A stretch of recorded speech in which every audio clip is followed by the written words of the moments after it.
Nah, sebelum kita memulai agenda yang berat-berat ataupun bahasan yang berat, kita mulai awali dari statement ini, terlebih dahulu. Jadi permasalahan pertanian, menurut Prof. Arif Satria saat itu masih menjabat sebagai rektor ya di IPB, namun sekarang sudah berganti ya kalau tidak salah menjadi, kepala BRIN. Dan beliau menyampaikan bahwa permasalahan pertanian saat ini yang kita hadapi itu tidak bisa diselesaikan oleh bidang keilmuan pertanian itu sendiri nih.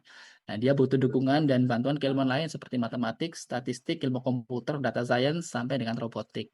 Nah, kira-kira menurut rekan-rekan yang ada di sini, Bapak Ibu yang hadir, adakah pandangan lain ataupun yang merasakan juga kayaknya memang sarjana pertanian ataupun mungkin magister pertanian juga mengalami struggle nih ketika kita berhadapan langsung dengan kebutuhan-kebutuhan ataupun permasalahan di, real case ya, di use case yang ada, kadang kita tidak bisa nih menyelesaikan dengan ilmu pertanian itu sendiri, kita butuh dukungan lain. Nah, apa sih harus ada health monitoring ya? Karena supaya bisa menemukan, batas ataupun threshold, suatu tanaman itu dikatakan sehat, itu butuh sumber data dulu nih. Sumber datanya berarti dari mana?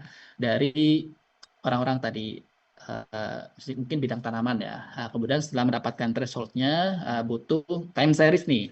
Kapan database-nya ataupun kapan, bottom line-nya itu dibuat, kemudian nanti diamati oleh orang bidang tanaman, kemudian nanti ketemu pola, ketemu pattern. Nah, nanti dari situ masuk nih ke bidang statistik, ke ranah analisis, kapan terjadi peak, kapan terjadi, low-nya, kemudian nanti kita pada pagi hari ini juga memang akan digunakan menyasar pada beberapa use case yang ada di PTPN Group itu sendiri, bahkan mungkin juga di unit-unit, masing-masing. Apa kaitannya hanya untuk perkebunan aja, Mas? Enggak, kekaitan dengan pattern ini banyak, kegunaannya nggak hanya untuk ke perkebunan, kemudian nggak hanya untuk, bidang teknis, bidang yang non teknis juga bisa juga ya.